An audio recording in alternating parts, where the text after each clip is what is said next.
Ayan mga kababayan ano pa ngayon mga kababayan, Semana Santa pa, Holy Week. So ito nakita niyo ba? Nakita ko to sa social media kasi. Sabi ni Attorney Rowena Guanzon, nangangamoy Saint Peter bago daw ma-impeach si Inday. Kaya pala madaling-madali. Ito namang isa, ang sabi, confirmed stage 4 colon cancer. Mag-thank you Lord tayo. Feeling blessed pa daw.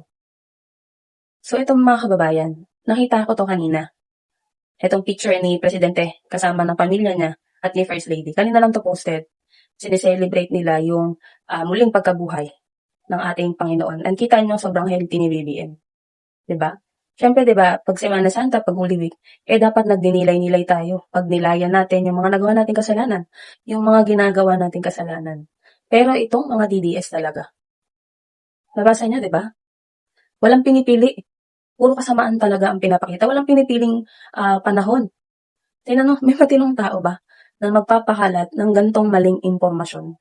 Ito na naman tayo sa pagpapakalat ng fake news Sinasabi ng mga kapwa nila DDS na kampo daw ni BBM ang gumagawa nun. Pero sa totoo lang mga kababayan, na-observe niyo naman yan, ilang taon na pong gawain yan ng kabilang kampo. Nagpapakalat ng maling impormasyon para ma-divert na naman yung mga issue sa ibang matuon, yung mga usapin. At ang masakla pa dyan, kaya ang Holy Week nila ginawa, di ba? Semana Santa. Hindi ba sila natatakot na, ako kasi naniniwala ako sa karma as in.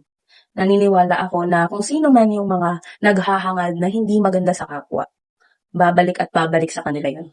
Kumbaga magugulat ka na lang one day, sila pala yung may ganong karamdaman.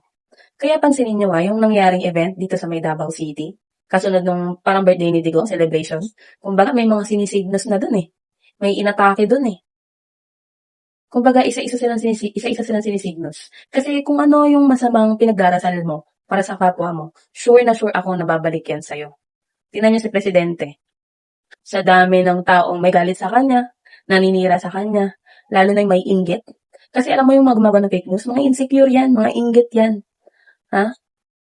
Kasi hindi nila matanggap na yung taong sinisiraan nila, yung taong ginagawa nila ng fake news, hindi sila pinapansin. Walang paki sa kanila, hindi sila pinapatulan, at hindi nananalangin ng masama tungkol sa kanila. Kaya ako, ipadarasal ko na lang itong mga taong to, kaya mga taong yan, na nag-iisip ng masama sa kapwa nila. Si Lord na bahala sa inyo. Kasi ako, naniniwala talaga ako na ang karma po ay gagawa talaga ng paraan para mabalik sa'yo kung ano man ang hindi magandang sinasabi mo sa kapwa mo.